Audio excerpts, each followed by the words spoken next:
Decode presented by KEI Wires and Cables. विकसित भारत का विकसित वायर. Mongia Steels, स्टील का बादशाह. Co-powered by Telemanas Mental Health for All. In association with JK Tire, Total Control. Vidisha detergent powder और cake अब चमकिए प्यार से. सभी पशुपालकों की पसंद, देश का नंबर 1 कपिला पशु आहार.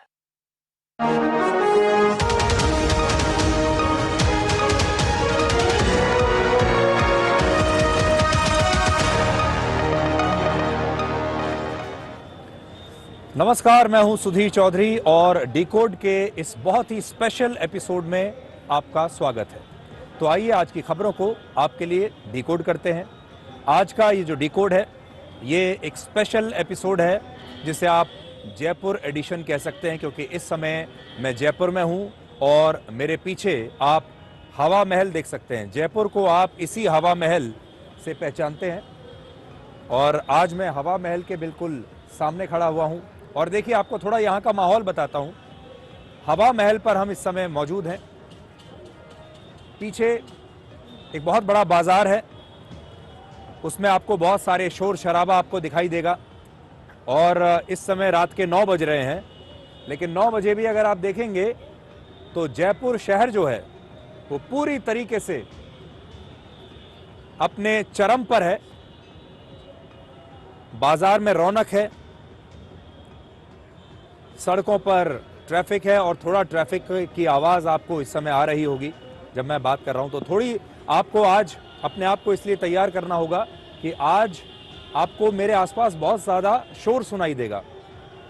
अब देखिए, यहाँ और थोड़ा पीछे आपको ले जाऊं. ये सिटी पैलेस है जयपुर का.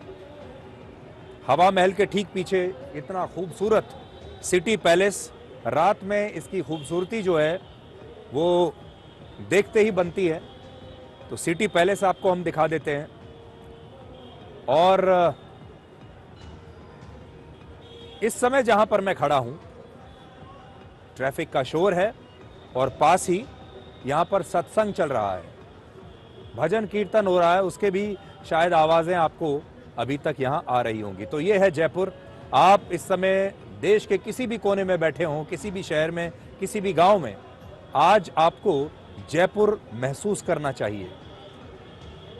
और जयपुर के लोग आज पूरे देश को यहां से नमस्ते कह रहे हैं. और इस समय वैसे तो पूरे देश में दिल्ली के प्रदूषण की भी चर्चा हो रही है, तो मुझे लगा आज शायद जयपुर का हाल थोड़ा सा बेहतर होगा. तो दिल्ली का जो AQI है आज वो है 334 और जहां मैं खड़ा हूं जयपुर में, यहां का AQI है 210. आज दिल्ली से लेकर जयपुर तक आम लोगों के बीच प्रदूषण को लेकर मैं एक नई तरह की जागरूकता महसूस कर रहा हूं. पहले जो प्रदूषण का मुद्दा होता था सिर्फ बड़े बड़े सेमिनार्स तक सीमित रहता था. हम जब प्रदूषण की बात करते थे तो हमारी रेटिंग गिर जाती थी, व्यूज कम हो जाते थे. लेकिन आज ऐसा लग रहा है कि आम जनता की ये सबसे बड़ी चिंता बन गया है. आज सिर्फ दिल्ली और जयपुर ही नहीं, बल्कि मुंबई, कोलकाता और अहमदाबाद जैसे शहरों की हवा भी काफी प्रदूषित है.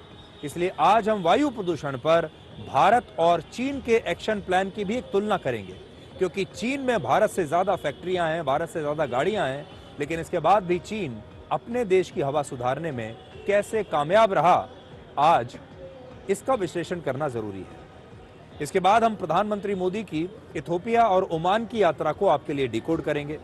आज हम आपको इथोपिया में प्रधानमंत्री मोदी के सम्मान की शानदार तस्वीरें दिखाएंगे. इथोपिया ने प्रधानमंत्री मोदी को अपना सर्वोच्च नागरिक सम्मान दिया है और इथोपिया के प्रधानमंत्री आज खुद गाड़ी चलाकर प्रधानमंत्री मोदी को एयरपोर्ट छोड़ने आए और कल वो प्रधानमंत्री मोदी को एयरपोर्ट से लेने भी ऐसे ही आए थे. जब किसी देश के प्रधानमंत्री खुद गाड़ी की ड्राइविंग सीट पर हों तो इसका यही संदेश है कि यह रिश्ता सिर्फ डिप्लोमेसी नहीं बल्कि दोस्ती और भरोसे के हाईवे पर आगे बढ़ रहा है.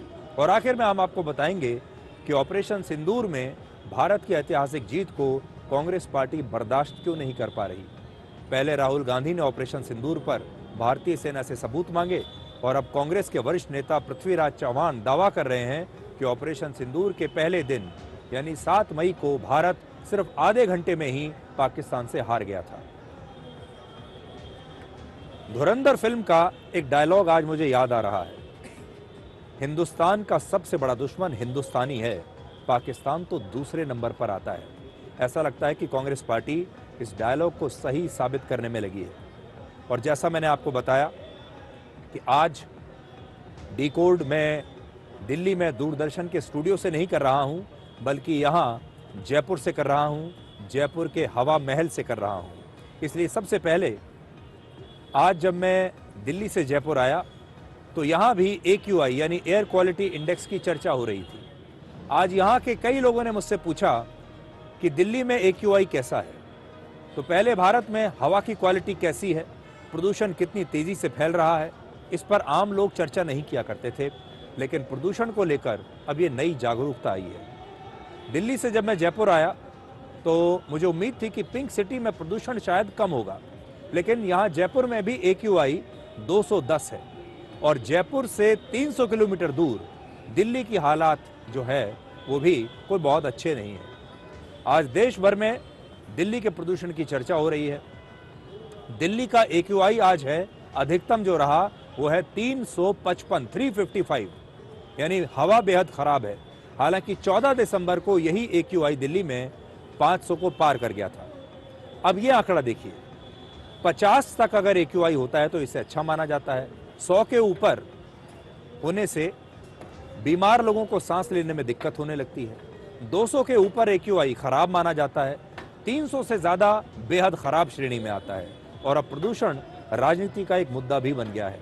अच्छी बात यह है कि देश के नेता भी इस पर बहस करने लगे हैं और इस पर चर्चा की मांग कर रहे हैं। इसलिए अब लोकसभा में भी चर्चा होगी। इसमें दिल्ली सहित देश में बढ़ते वायु और जल प्रदूषण पर चर्चा की जाएगी। और जिस नियम 193 के तहत यह चर्चा होगी, ये नियम ऐसा होता है जिसके तहत देश के बड़े बड़े मुद्दों पर चर्चा होती है और इसमें मतदान नहीं होता। अब समय आ गया है कि प्रदूषण को खत्म करने के लिए ठोस कदम हमें उठाने होंगे। जैसे चीन में प्रदूषण को दूर करने के लिए काम किया गया, आज चीन की राजधानी बीजिंग की हवा पहले से काफी बेहतर हो चुकी है। अब सवाल यह है कि चीन ने पिछले 1 दशक में हालात कैसे बेहतर किए और भारत में प्रदूषण कम करने के लिए क्या करना जरूरी है। तो इसके लिए आज हम चीन के इसी फॉर्मूले को आपके लिए डिकोड करेंगे।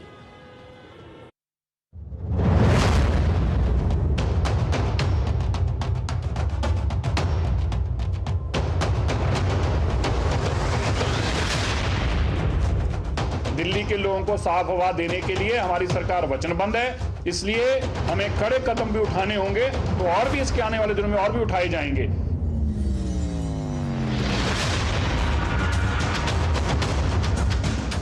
एक प्रकार से नेशनल इमरजेंसी है जो हमारे बड़े सिटीज हैं, और देश को दिखाएंगे कि जॉइंटली हम एक पोल्यूशन पर काम कर सकते हैं।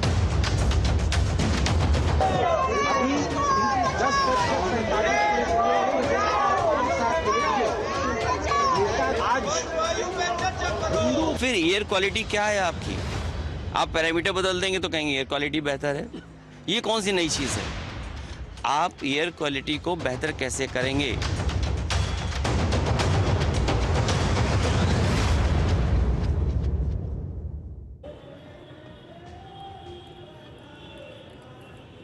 तो आज आप देखिए कि प्रदूषण को लेकर कम से कम अब भारत की संसद में चर्चा होगी।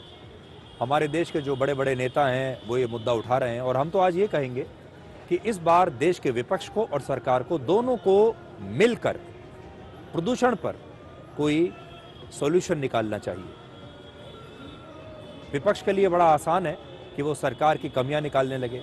इस बार एक बार के लिए सरकार और विपक्ष अगर एक साथ मिल जाएं और फिर देखें कि कैसे दिल्ली नहीं भारत के सारे शहरों को प्रदूषण से मुक्ति दिलानी है, तो इस देश के लिए बहुत अच्छा होगा। अब दिल्ली में प्रदूषण को लेकर आज सुप्रीम कोर्ट में भी सुनवाई हुई है।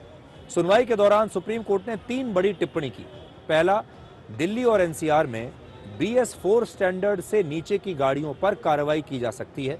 इसमें 10 साल से पुरानी डीजल और 15 साल से पुरानी पेट्रोल गाड़ियां शामिल हैं। यानी ऐसी गाड़ियां जो हैं इन्हें जब्त किया जा सकता है या फिर उनका चालान काटा जा सकता है। दूसरा, सुप्रीम कोर्ट ने MCD को निर्देश दिया है कि वो दिल्ली के बॉर्डर पर मौजूद 9 अलग अलग टोल प्लाजाज पर टोल वसूली को फिलहाल के लिए रोक दें, क्योंकि टोल प्लाजा पर अक्सर जैम लगता है और ट्रैफिक जैम से प्रदूषण और बढ़ता है।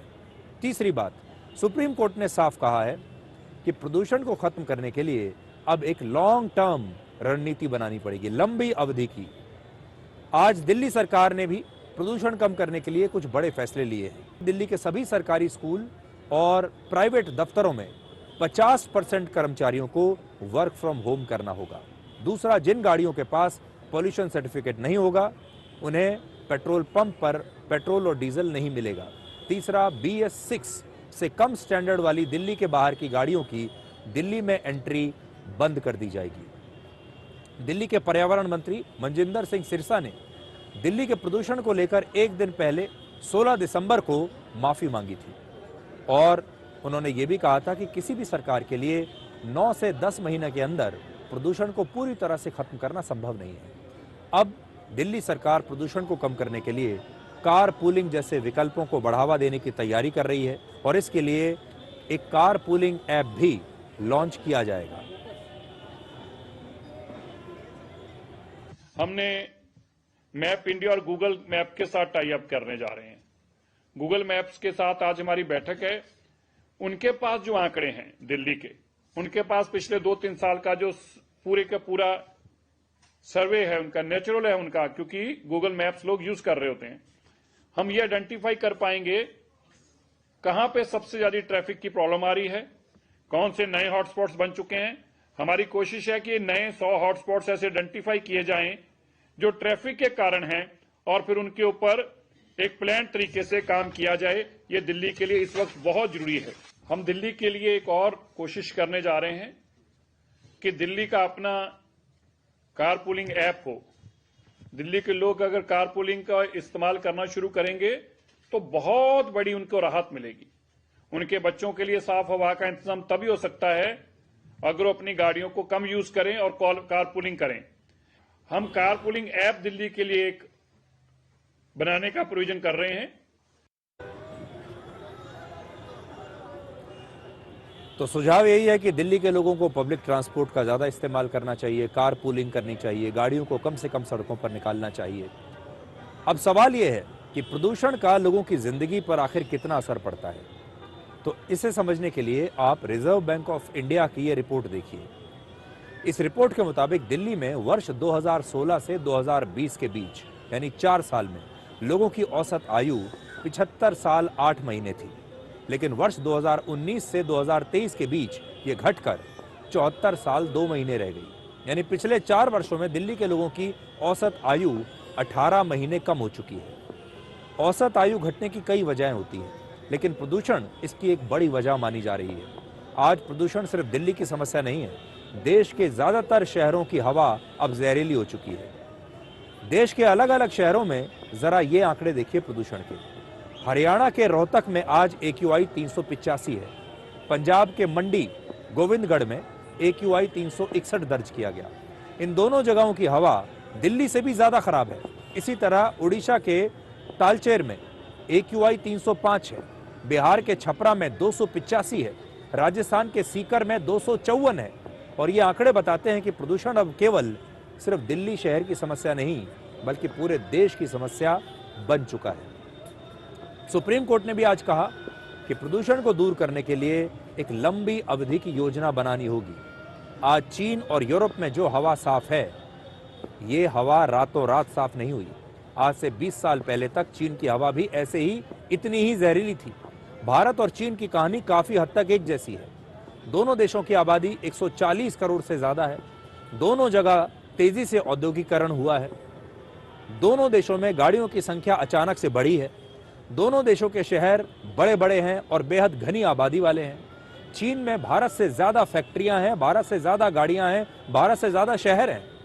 वर्ष 2013 के बाद चीन ने प्रदूषण खत्म करने के लिए युद्ध स्तर पर काम किया और इसके लिए एक एयर पोल्यूशन एक्शन प्लान लागू किया। चीन में कई बड़े फैसले लिए गए।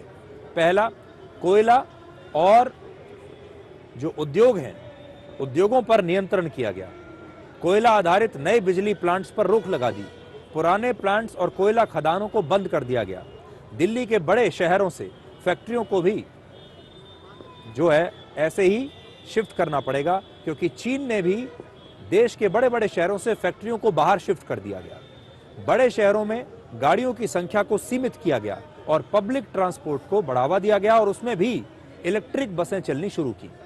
बीजिंग जैसे शहरों में नई कार के लिए लाइसेंस प्लेट लॉटरी सिस्टम से लेनी होती है, यानी इसके लिए एक लॉटरी सिस्टम लागू किया गया है।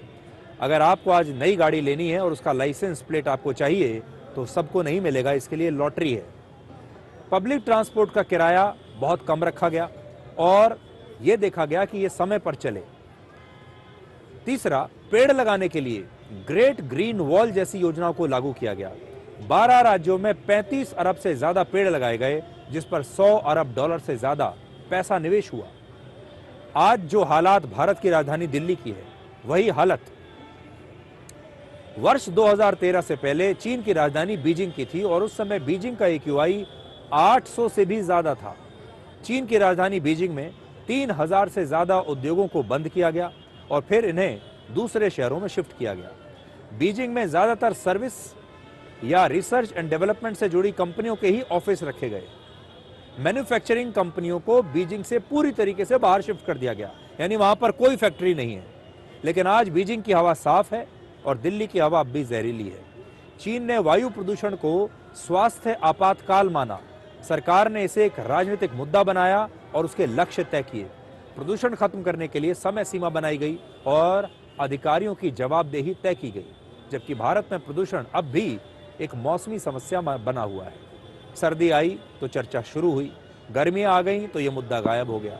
चीन की तरह यूरोप में भी प्रदूषण को खत्म करने के लिए कई कदम उठाए गए। हमारे देश में लोगों को ऐसा लगता है कि यूरोप की हवा में प्रदूषण नहीं था, यूरोप की हवा बड़ी साफ है, लेकिन ये सच नहीं है। यूरोप में 19वीं सदी में जब औद्योगिक क्रांति हुई तो उस समय भी यूरोप के प्रमुख शहर बर्लिन, पेरिस और लंदन की हवा बेहद खराब थी। वर्ष 1952 में लंदन में प्रदूषण बहुत ज्यादा बढ़ गया था, जिससे कुछ महीनों में 8000 लोगों की मौत हो गई थी। इसे the great smog of London भी कहा जाता है। इसके बाद लंदन में प्रदूषण खत्म करने के लिए बहुत काम किया गया। भारत में भी अब प्रदूषण को खत्म करने के लिए एक लॉन्ग टर्म प्लानिंग करनी होगी, जैसा यूरोप ने किया है, जैसा चीन ने किया है। और एक बार अगर दिल्ली में प्रदूषण कम करने का मॉडल सफल हो गया तो इसे दूसरे जो मेट्रो शहर हैं वहां भी लागू किया जा सकता है। लेकिन आज बड़ी बात यह है, चीन का हमने आपको उदाहरण तो दे दिया, लेकिन एक बात हमेशा याद रखिएगा कि चीन में विपक्ष नहीं है।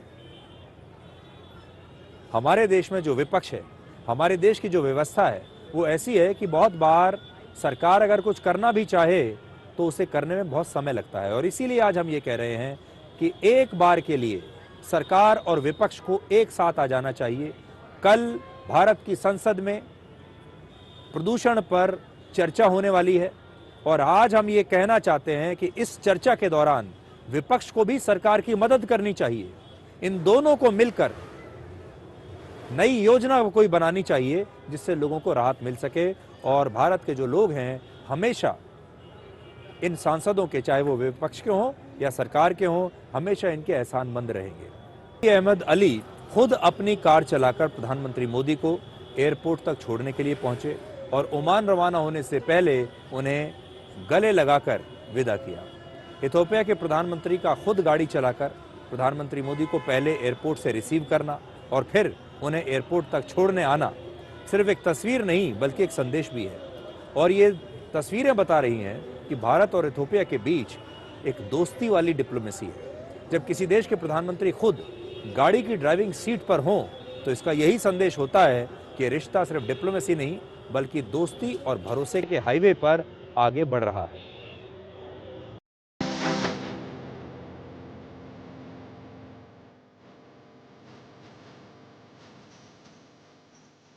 ये इथियोपिया का मेरा पहला दौर है, लेकिन यहाँ कदम रखते ही मुझे अपनेपन और गहरी आत्मीयता का बहुत गहरा अनुभव हुआ।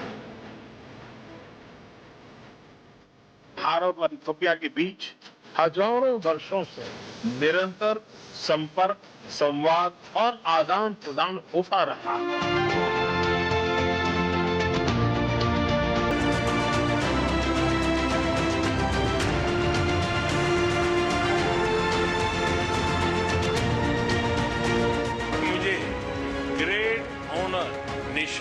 ऑफ इथियोपिया के रूप में इस देश का सर्वोच्च सम्मान प्रदान किया गया है। विश्व की अति प्राचीन और समृद्ध सभ्यता द्वारा सम्मानित किया जाना मेरे लिए बहुत गौरव की बात है।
आज प्रधानमंत्री मोदी ने इथियोपिया की संसद के संयुक्त सत्र को भी संबोधित किया और यह सिर्फ एक भाषण नहीं था बल्कि भारत के 146 करोड़ लोगों का एक सम्मान था।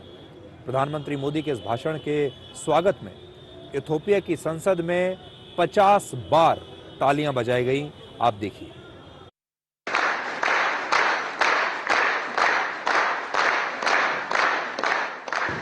Your Excellency, the Prime Minister of Ethiopia,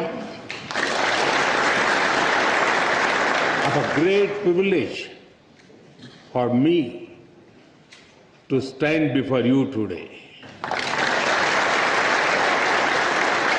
Tena istilin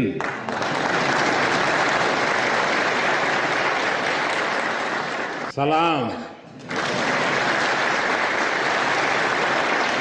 am sagnalo.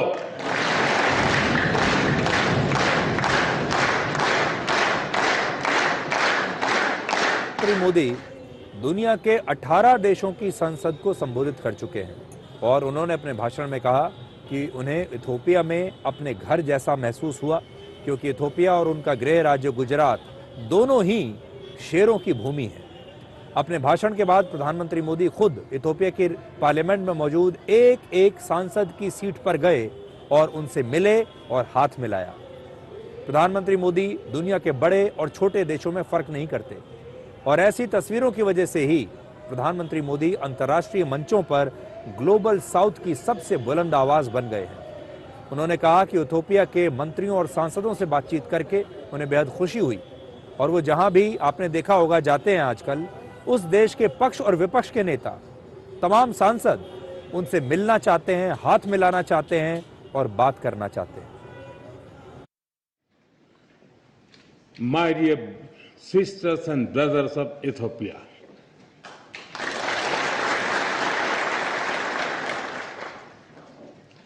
it is a moment of a great privilege for me to stand before you today. It is wonderful to be here in Ethiopia, the land of lions.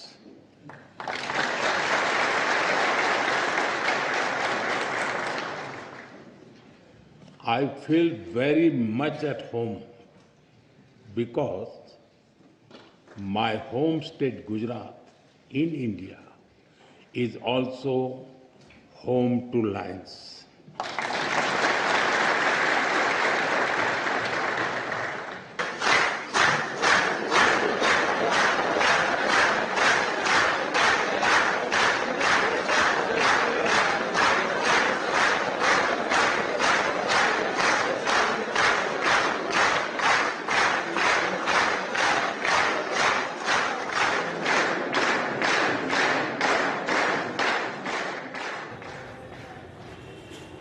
इससे पहले 16 दिसंबर को Ethiopia के प्रधानमंत्री अबी अहमद अली ने भी प्रधानमंत्री मोदी को अपने देश का सर्वोच्च नागरिक सम्मान दिया था। इसका नाम है द ग्रेट ऑनर निशान ऑफ इथोपिया।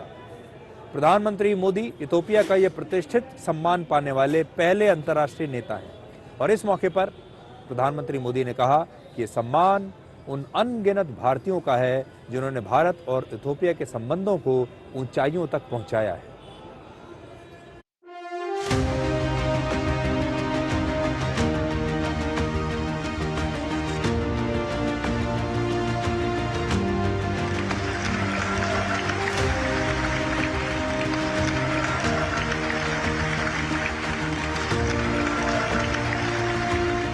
ग्रेट ऑनर निशान ऑफ इथोपिया के रूप में इस देश का सर्वोच्च सम्मान प्रदान किया गया है।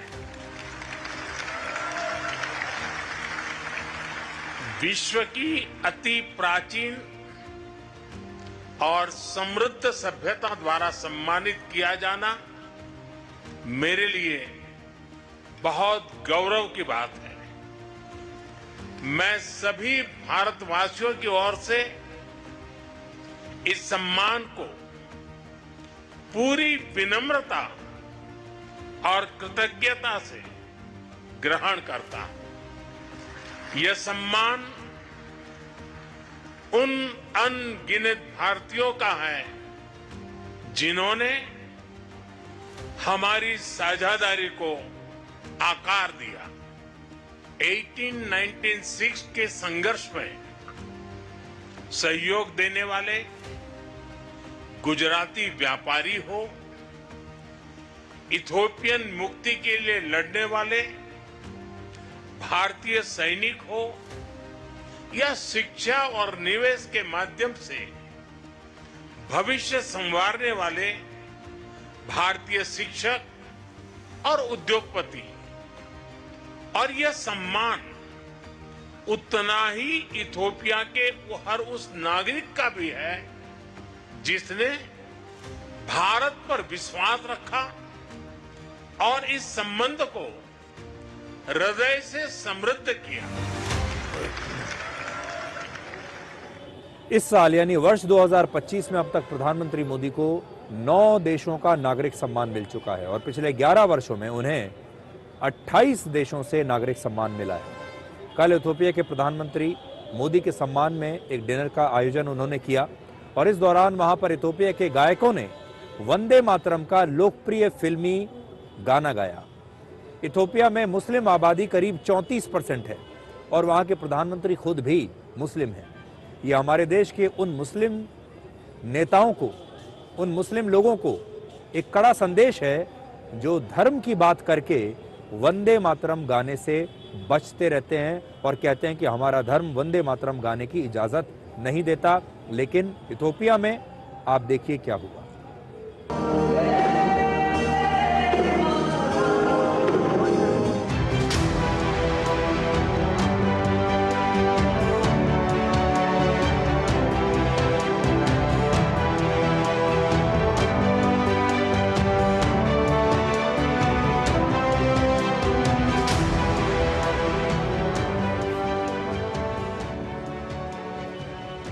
अब आपको बताते हैं कि दुनिया के नक्शे पर इथोपिया कहां है।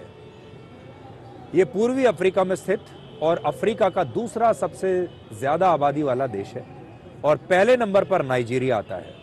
यह देश दिल्ली से लगभग 4,500 किलोमीटर दूर है। इथोपिया की कुल आबादी करीब 13 करोड़ 20 लाख है।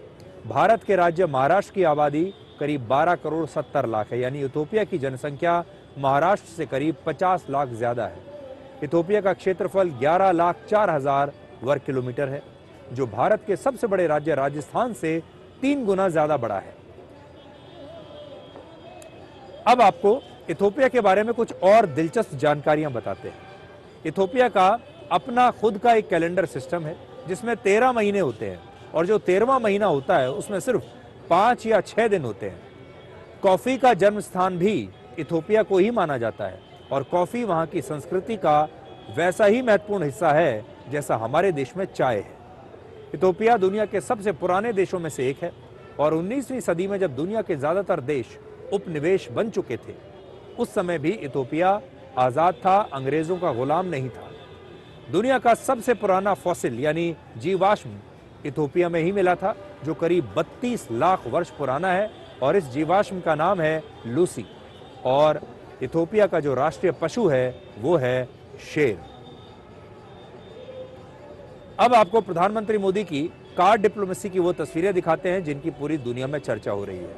कल और आज इथोपिया के प्रधानमंत्री खुद गाड़ी चलाकर प्रधानमंत्री मोदी को एयरपोर्ट से लेकर आए और फिर छोड़ने भी गए।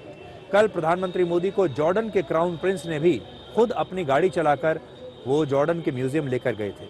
इससे पहले रशिया के राष्ट्रपति व्लादिमीर पुतिन भी अपनी भारत यात्रा के समय और चीन में भी प्रधानमंत्री मोदी के साथ एक ही कार में यात्रा कर चुके हैं। तो प्रधानमंत्री मोदी की जो कार डिप्लोमेसी है यह पूरी दुनिया में चर्चा का विषय बनी हुई है।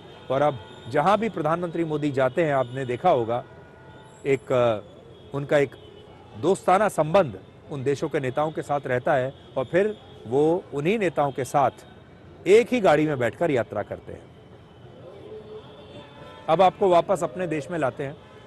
हमारे देश में आजकल धुरंधर फिल्म की बड़ी चर्चा हो रही है, और इसका एक बड़ा मशहूर डायलॉग है, और वो है, हिंदुस्तान का सबसे बड़ा दुश्मन हिंदुस्तानी है, पाकिस्तान तो दूसरे नंबर पर आता है। और इसी फिल्मी डायलॉग को कांग्रेस बार बार सच साबित करती है। पहले राहुल गांधी ने ऑपरेशन सिंदूर पर हमारी सेना से सबूत मांगे, और अब कांग्रेस के एक और बड़े नेता और महाराष्ट्र के पूर्व मुख्यमंत्री 79 वर्ष के पृथ्वीराज चव्हाण ने ऑपरेशन सिंदूर पर एक विवादित बयान दिया है। 16 दिसंबर को उन्होंने कहा कि ऑपरेशन सिंदूर के पहले दिन यानी 7 मई 2025 को भारत सिर्फ आधे घंटे में ही पाकिस्तान से हार गया था। पहिल्या दिवशी आपला संपूर्ण पराभव झाला। 7 तारखेला जे हवाई युद्ध अर्ध्या तासात झालं त्यामध्ये आपला टोटल पराभव झाला, हे कोणी मान्य करो अगर न करो।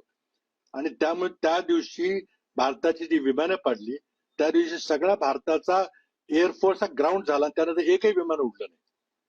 तर कुठेही विमान उडलं की पाकिस्तान तुमचं विमान ग्वाल्हेर असेल किंवा भटिंडा असेल किंवा सिरसा असेल तिथं पाडायची शक्यता असल्यामुळे आपलं कंप्लीट एअरफोर्स ग्राउंड झालं।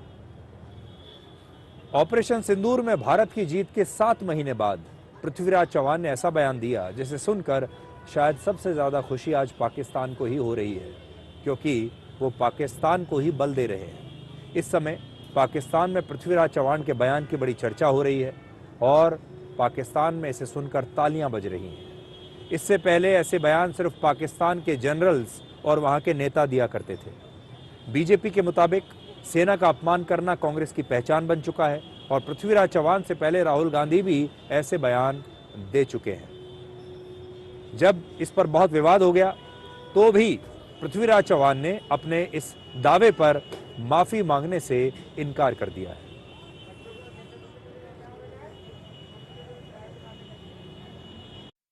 ये जो बयान है उस पर आप माफी मांग रहे हैं? बिल्कुल सवाल नहीं उठता, बिल्कुल सवाल नहीं उठता। हाँ जी सर, सवाल नहीं उठता। सवाल मैं बात करूंगा ना डिटेल में।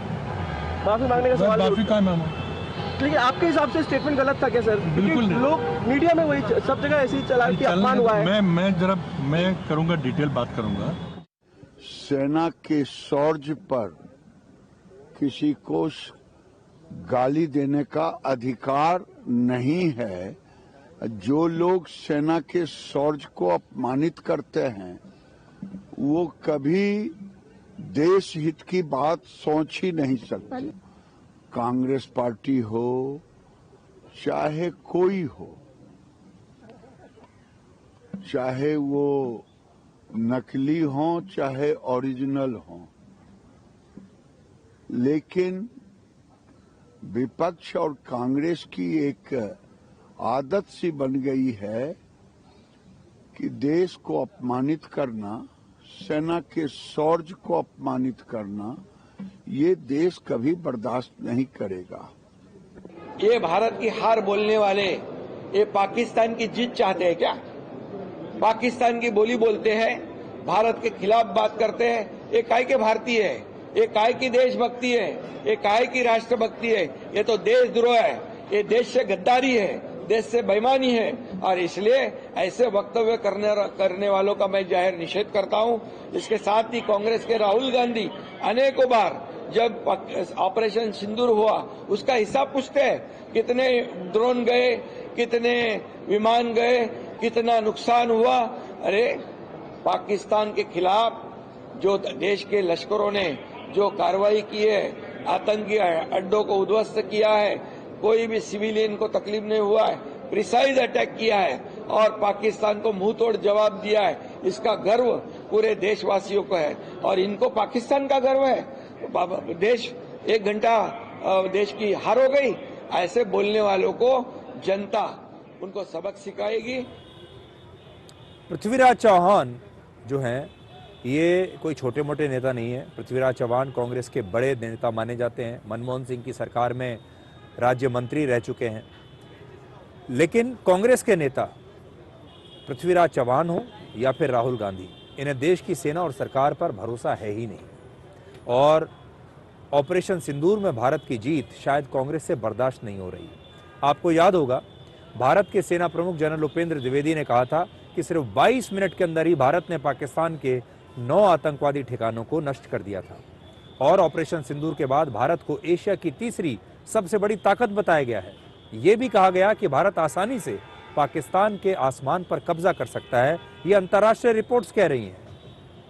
लेकिन तो भी ऐसा लगता है कि कांग्रेस जो है वो ऑपरेशन सिंदूर के मामले में भी भारत के साथ कम और पाकिस्तान के साथ ज्यादा खड़ी होती है। Donald Trump has said 5 times, has said, sorry, 29 times. 29 times he said, 29 बार उन्होंने बोला कि भैया मैंने सीज फायर करवाया है। अच्छा, अगर वो झूठ बोल रहे हैं तो अपने भाषण में यहां प्रधानमंत्री कह दें कि वो झूठ बोल रहे हैं। यहां पे अगर दम है तो यहां पे प्रधानमंत्री बोल दे कि ट्रंप झूठ बोल रहे हैं।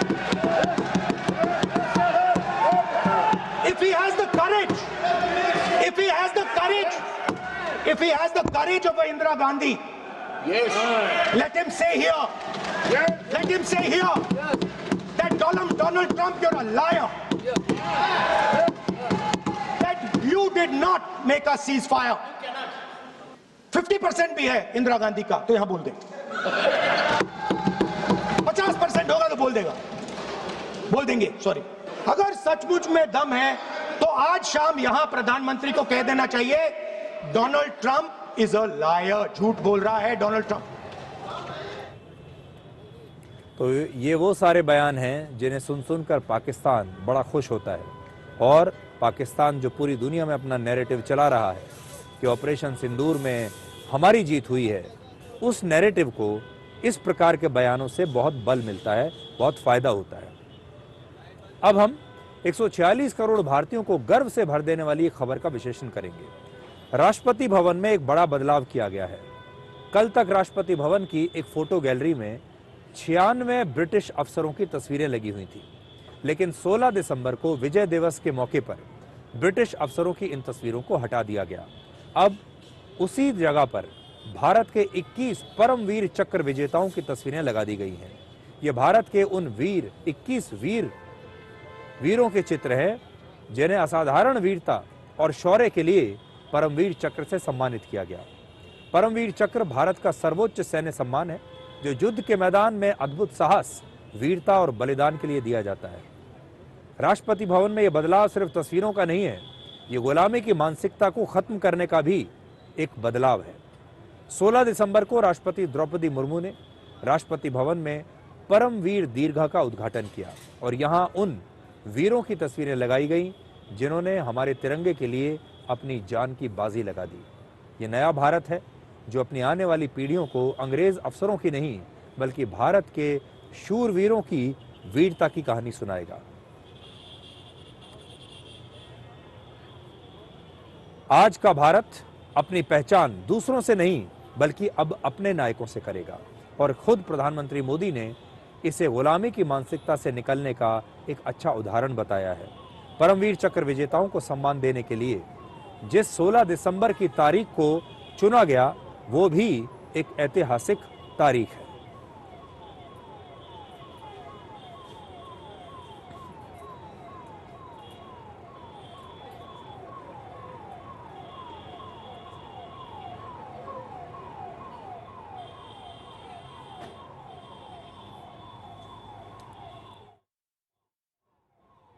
इसी दिन 54 वर्ष पहले वर्ष 1971 में भारत ने पाकिस्तान को हराकर उसके 2 टुकड़े कर दिए थे, जिसके बाद एक नए राष्ट्र बांग्लादेश का जन्म हुआ था और पाकिस्तान के 93,000 सैनिकों ने आत्मसमर्पण किया था। यानी विजय दिवस पर भारत ने एक और जीत दर्ज की है और वो है गुलामी की मानसिकता से आजादी। राष्ट्रपति भवन में हुआ यह बदलाव सिर्फ ब्रिटिश अफसरों की तस्वीरों को हटाना और भारतीय परमवीर चक्र के विजेताओं की तस्वीर लगाना भर नहीं है। यह लगातार चलने वाला एक सिलसिला है जिसमें हमारा देश गुलामी के हर निशान को अब मिटा रहा है। आप देखिए, वर्ष 2023 में अंडमान के 21 द्वीपों के नाम भी परमवीर चक्र विजेताओं के नाम पर रखे गए थे। 2023 में राष्ट्रपति भवन के मुगल गार्डन का नाम भी अमृत उद्यान किया गया। हाल ही में 2 दिसंबर को प्राइम मिनिस्टर्स ऑफिस का नाम बदलकर सेवा तीर्थ कर दिया गया। इसका मतलब है सेवा का पवित्र स्थान। और वर्ष 2022 में राजपथ का नाम बदलकर कर्तव्य पथ किया गया था। 2016 में रेस कोर्स रोड को लोक कल्याण मार्ग का नाम दिया गया और 2022 में भारतीय नौसेना ने अपने झंडे से सेंट जॉर्ज क्रॉस को हटाकर छत्रपति शिवाजी महाराज की राज मुद्रा को प्रतीक के तौर पर अपनाया।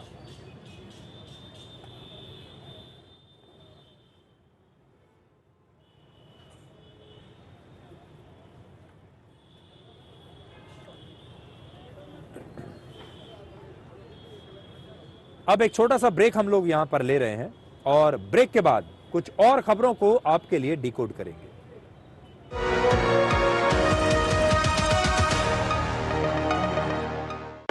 कौन है जो जोड़े देश को? विकसित भारत का विकसित वायर। क्या तनाव आपके मानसिक और शारीरिक स्वास्थ्य पर बुरा असर डाल रहा है और आप समय प्रबंधन नहीं कर पा रहे? तनाव प्रबंधन के लिए टेलीमानस के 14416 पर संपर्क करें। हिंदुस्तान मिले हिंदुस्तान से, जय हो देश हो विदेश हो, जेके हो। देश का टायर जेके टायर। विदिशा डिटर्जेंट पाउडर और केक, जो दाग धब्बे निकाले प्यार से। विदिशा डिटर्जेंट पाउडर और केक, अब चमकिए प्यार से। खादी सिर्फ एक वस्त्र नहीं बल्कि भारत की आत्मनिर्भरता और सांस्कृतिक विरासत का प्रतीक है और आज वैश्विक फैशन और सस्टेनेबल लाइफस्टाइल की नई परिभाषा बन चुकी है। वर्ष 2024-25 में वर्ष 2013-14 के मुकाबले 1,16,000 करोड़ रुपए के खादी ग्रामोद्योग प्रोडक्ट्स का उत्पादन, जो लगभग 350% की वृद्धि है। 1,70,000 करोड़ रुपए के खादी ग्रामोद्योग प्रोडक्ट्स की रिकॉर्ड बिक्री अर्थात 450% वृद्धि दर्ज हुई और साथ ही पिछले 11 वर्षों में लगभग 2 करोड़ लोगों को केवीआईसी ने रोजगार दिया। तो आइए भारत की आत्मनिर्भरता को बढ़ावा दें और खरीदें खादी और ग्रामोद्योग उत्पाद। विजिट करें नजदीकी khadi store.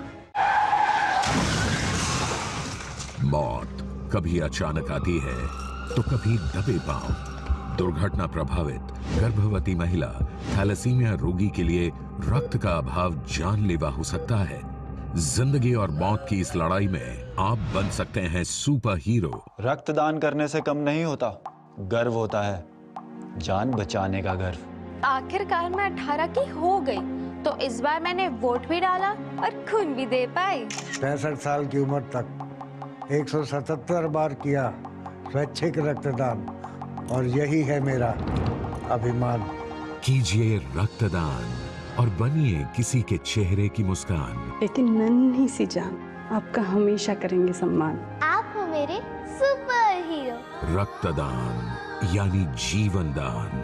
Thank you. Blood transfusion services division DGHS, स्वास्थ्य एवं परिवार कल्याण मंत्रालय, भारत सरकार द्वारा जनहित में जारी। गोल्डी मसाले के 100 ग्राम के स्पेशल पैक्स में फ्रेशनेस लॉक है। ऐसे गोल्डी मसाले जहां जाएं रिश्ते बनाएं। कौन है जो जोड़े देश को? विकसित भारत का विकसित वायर।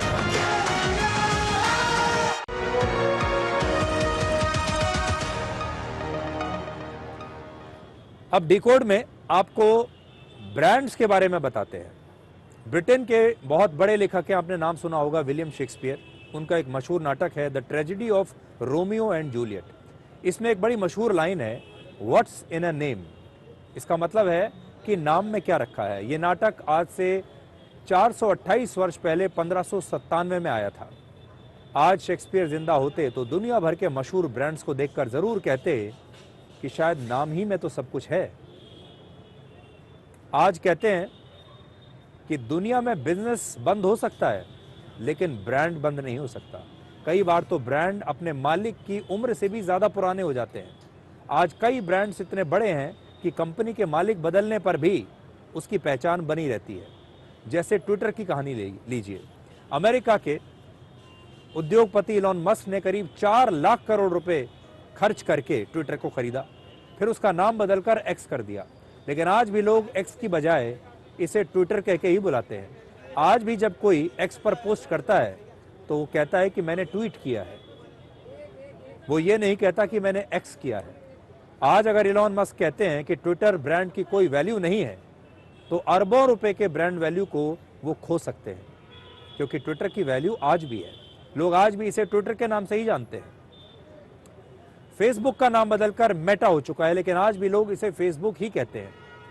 कई कंपनियां बंद हो जाती हैं लेकिन उनके ब्रांड्स, उनके नाम लोगों की यादों में बने रहते हैं और ऐसे ब्रांड्स की वैल्यू करोड़ों और अरबों रुपए में होती है। कोडेक की बात सोचिए आप।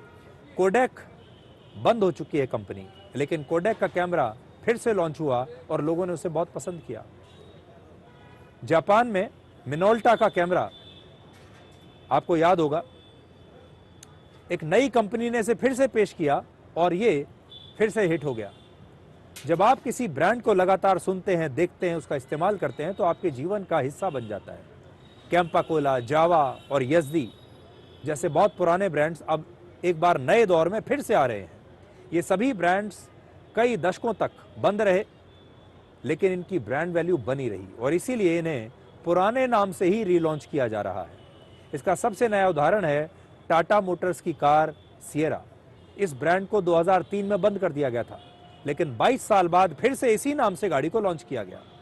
लोग पुराने ब्रांड्स को, पुराने नामों को याद करते हैं। हमारे देश में कई ब्रांड्स ऐसे हैं जिनकी पहचान इतनी मजबूत है कि कंपनियां बदल गई, उनके मालिक बदल गए, ओनरशिप बदल गई, लेकिन पहचान नहीं बदली। जैसे हीरो होंडा, आज दोनों कंपनियां अलग अलग हो चुकी हैं।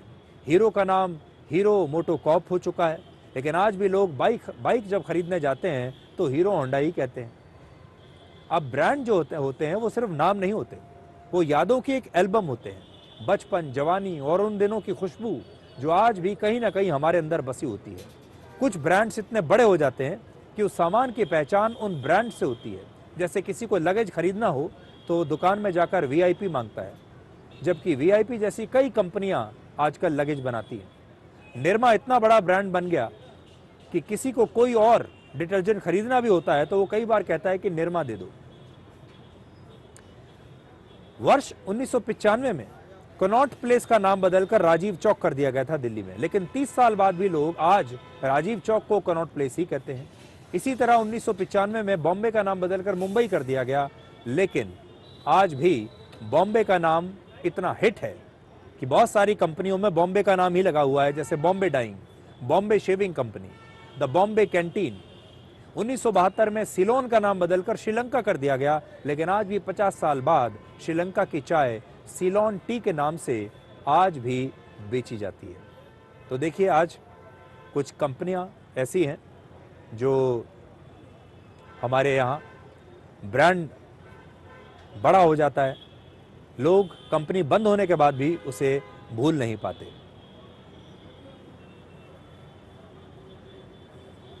तो अब एक छोटा सा ब्रेक लेते हैं और ब्रेक के बाद जल्द ही दोबारा लौटते हैं।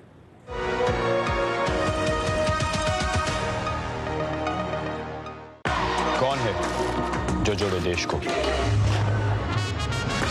विकसित भारत का विकसित भारत। हिंदुस्तान मिले हिंदुस्तान से, जय हो विजय हो, देश हो विदेश हो, जय के हो। देश देश का टायर जेके टायर। बच्चों को सर्टिफिकेट मिले तो कितना अच्छा लगता है ना।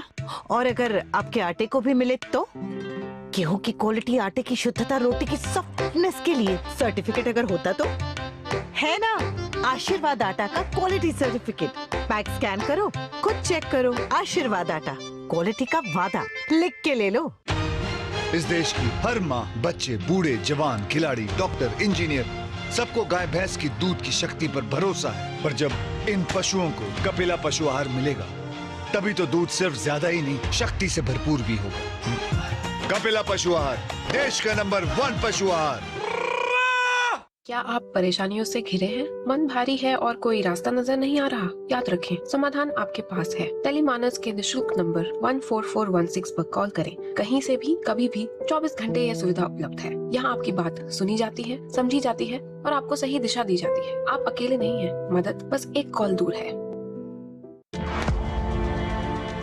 खादी सिर्फ एक वस्त्र नहीं बल्कि भारत की आत्मनिर्भरता और सांस्कृतिक विरासत का प्रतीक है और आज वैश्विक फैशन और सस्टेनेबल लाइफस्टाइल की नई परिभाषा बन चुकी है। वर्ष 2024-25 में वर्ष 2013-14 के मुकाबले 1,16,000 करोड़ रुपए के खादी ग्रामोद्योग प्रोडक्ट्स का उत्पादन, जो लगभग 350% की वृद्धि है। 1,70,000 करोड़ रुपए के खादी ग्रामोद्योग प्रोडक्ट्स की रिकॉर्ड बिक्री अर्थात 450% वृद्धि दर्ज हुई और साथ ही पिछले 11 वर्षों में लगभग 2 करोड़ लोगों को केवीआईसी ने रोजगार दिया। तो आइए भारत की आत्मनिर्भरता को बढ़ावा दें और खरीदें खादी और ग्रामोद्योग उत्पाद। विजिट करें नजदीकी खादी स्टोर। मौत कभी अचानक आती है तो कभी दबे पांव। दुर्घटना प्रभावित गर्भवती महिला, थैलेसीमिया रोगी के लिए रक्त का अभाव जानलेवा हो सकता है। जिंदगी और मौत की इस लड़ाई में आप बन सकते हैं सुपर हीरो। रक्तदान करने से कम नहीं होता, गर्व होता है जान बचाने का गर्व। आखिरकार मैं 18 की हो गई तो इस बार मैंने वोट भी डाला और खून भी दे पाई। 65 साल की उम्र तक 177 बार किया स्वैच्छिक रक्तदान और यही है मेरा अभिमान। कीजिए रक्तदान और बनिए किसी के चेहरे की मुस्कान। लेकिन नन्ही सी जान, आपका हमेशा करेंगे सम्मान। आप हो मेरे सुपर हीरो। रक्तदान यानी जीवन दान। Thank you. Blood transfusion services division DGHS, स्वास्थ्य एवं परिवार कल्याण मंत्रालय, भारत सरकार द्वारा जनहित में जारी। कौन है जो जोड़े देश को? विकसित भारत का विकसित भारत।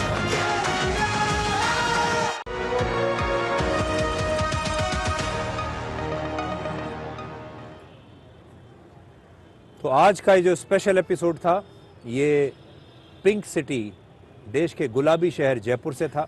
इस समय यहाँ बड़ी गुलाबी ठंड है, मौसम बहुत अच्छा है, मैं बहुत एंजॉय यहाँ पर कर रहा हूँ। और जैसा मैंने आपको बताया था कि इस समय मेरे पीछे हवा महल है और इस शानदार जगह से आज मैंने आपके लिए आज का डिकोड प्रस्तुत किया है। उम्मीद करता हूँ कि आपको ये अनुभव अच्छा लगा होगा। हालांकि आसपास शोर काफ़ी है क्योंकि नीचे एक बहुत बड़ा बाज़ार है, नीचे सड़क है, ट्रैफिक का शोर है, बाकी भी बहुत ज़्यादा शोर शराबे वाली ये जगह है। लेकिन तो भी हमने एक नया प्रयोग आज आपके लिए किया और आगे भी हम इस तरह के प्रयोग आपके लिए करते रहेंगे। लेकिन आज मेरी ओर से और जयपुर के तमाम लोगों की ओर से, राजस्थान के लोगों की ओर से आपको शुभ रात्रि, नमस्कार। और कल डिकोड में हम आपके साथ एक बार फिर से मुलाकात करेंगे। तब तक के लिए नमस्कार।